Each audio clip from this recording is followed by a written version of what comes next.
한국은 대중교통의 과부하를 막기 위해서 1974년 지하철을 처음 도입했습니다. 한국의 지하철은 미국이나 유럽보다 늦게 도입되었지만 전 세계 어떤 국가보다 인프라 구축에 많은 노력을 들였고 끊임없이 철저한 관리를 하고 있습니다. 그 결과로 현재 한국의 지하철 시스템은 CNN, BBC 등의 해외 메이저 언론에서도 취재를 하며 감탄하고 있고 한국의 지하철이 세계 최고라고 꼽았습니다. 현재 한국 지하철을 이용해 본 미국이나 유럽 국가의 사람들은 한국 지하철이 세계 최고라고 자부하고 있습니다. 미국의 한 유명 기자는 한국 지하철에 대한 기사를 썼는데요. 해당 기사는 나는 서울의 지하철 시스템이 명성대로 세계 최고인지 확인하기 위해서 일주일 동안 타봤다. 뉴욕 지하철과 얼마나 차이가 나는지 확인해봤다라는 제목이었습니다. 해당 기사를 번역해 알아보겠습니다. 저는 7년 동안 뉴욕에 살아왔고 뉴욕의 지하철 시스템은 너무나 불편했습니다. 뉴욕 지하철은 쉴 새 없이 중단되는 경우가 다반사이며 새벽 2시에 1시간 반 동안 갇혀있던 적도 있었다. 열차 고장으로 열차를 갈아타느라 큰 돈을 지불하기도 했습니다. 뉴욕의 대중교통은 미래가 없고 그들은 아무런 투자도 하지 않습니다. 그래서 나는 궁금했습니다. 전 세계 언론들이 최고라고 부르는 한국 지하철은 어떨지에 대해서요. 서울에 도착했지만 나는 한국말을 할 줄 몰랐어요. 그저 안녕하세요 또는 고맙습니다 정도만 할 수 있었죠. 하지만 한국의 지하철은 어린아이도 사용할 수 있을 정도로 간단했습니다. 지하철 노선도는 외국인도 알아보기 쉽게 되어 있었고 티켓 구매 시에는 한국어, 영어, 중국어, 일본어 모두 지원합니다. 또한 티카드나 캐시비라는 티켓이 있는데 공항과 편의점, 은행이나 주요 역에서 쉽게 구매가 가능하고 이런 카드는 충전이 가능하기 때문에 재활용도 가능합니다. 서울 지하철 요금은 티머니 기준 약 1달러인데요. 서울 물가에 비교하면 엄청나게 저렴합니다.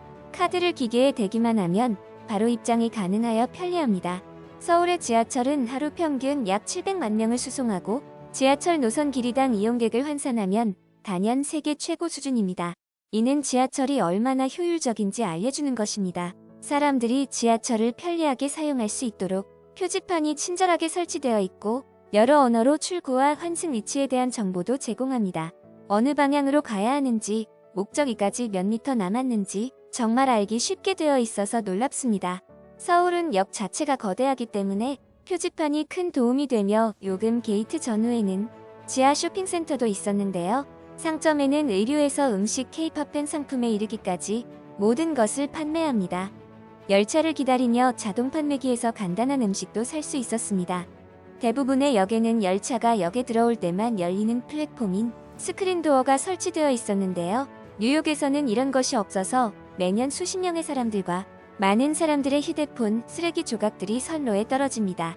이뿐만 아니라 한국의 스크린 도어는 귀가 먹먹해질 정도의 시끄러운 뉴욕과는 반대로 훨씬 조용한 환경을 제공하고 있습니다. 기다리는 동안 다음 열차가 언제 도착하는지 알 수 있습니다. 뉴욕에서는 무작정 기다려야 하거나 만석일 경우 그냥 지나치는 경우가 많은데요. 한국에서는 5분 이상 기다릴 필요가 전혀 없었습니다. 서울의 탑승객들은 뉴욕보다 훨씬 더 조직적으로 움직이고 탑승객들은 화살표 뒤에 줄을 섭니다. 매일 아침 브루클린에서 주열차를 타기 위해 몸싸움을 해온 것과는 상당히 대조적인 모습이었습니다. 열차 자체는 엄청나게 깔끔하고 조용하며 임산부 전용 좌석이 마련되어 있었습니다. 임산부가 없을 때는 항상 분홍색 좌석이 비어 있습니다. 한쪽 코너에는 노인과 장애인을 위한 좌석도 준비되어 있습니다.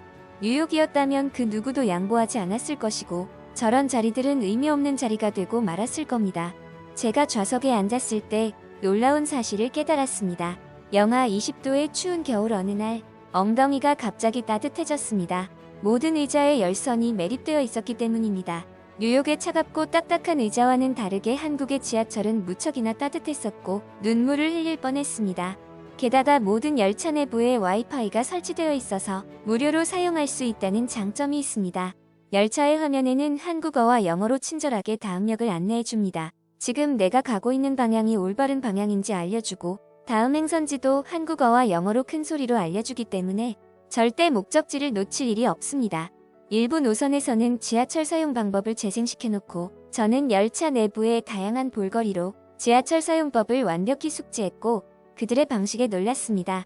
내릴 때는 표지판으로 나가는 곳까지 알려주고 역에서는 방향을 쉽게 찾을 수 있었습니다. 결국 저는 친절한 방향 안내를 따라가서 출구로 나올 수 있었고, 출구에 도착하자마자 눈앞에 보인 것은 경복궁이었습니다. 일주일 동안 서울 지하철을 다니면서 단 한 번의 지연이나 고장 안내를 들어본 적이 없었고 모든 게 신이 났습니다. 내가 들었던 유일한 안내는 코로나 바이러스의 확산을 방지하자는 내용이었습니다. 서울 지하철은 방역에 대한 철저한 준비가 되어 있는 듯 보였고, 바이러스 차단을 위해서 지하철과 지하철역이 정기적으로 소독되고 있다고 설명하기도 합니다. 심지어 버스 시스템도 지하철만큼이나 직관적이었는데, 티머니 카드는 열차뿐만 아니라 버스에서도 사용 가능하고, 어떤 경우에는 버스가 지하철보다 빠를 때도 있었고 더 정확하게 데려다 줄 때도 있습니다. 물론 버스에서도 와이파이 사용이 가능합니다. 결국 서울의 지하철은 가치, 청결, 합리성과 기타 모든 측정 가능한 요소에서 뉴욕의 지하철을 월등하게 앞서도 있습니다. 서울의 지하철 시스템은 단연 세계 최고라고 자부합니다. 미국의 기자는 마지막으로 저는 7일간 서울 지하철을 이용하면서 서울과 사랑에 빠졌다며 기사를 마무리했습니다. 한국으로 처음 여행을 온 외국인들은 인천공항에 한 번 놀라고 서울 지하철에 또 한 번 놀란다고 합니다. 그만큼 서울의 지하철은 외국인들이 한국을 바라보는 첫인상에 막대한 역할을 하고 있다는 것입니다. 앞으로 코로나 상황이 진정되면 2년 전보다 더욱더 뜨거워진 한류 열풍에 많은 외국인들이 한국을 찾아올 것으로 예상됩니다. 많은 외국인들이 한국의 선진화된 공항 시스템과 지하철 시스템을 마음껏 즐길 수 있는 날이 빨리 왔으면 좋겠습니다. 오늘 영상은 여기까지입니다. 영상 재미있게 보셨다면 구독과 좋아요 부탁드립니다. 감사합니다.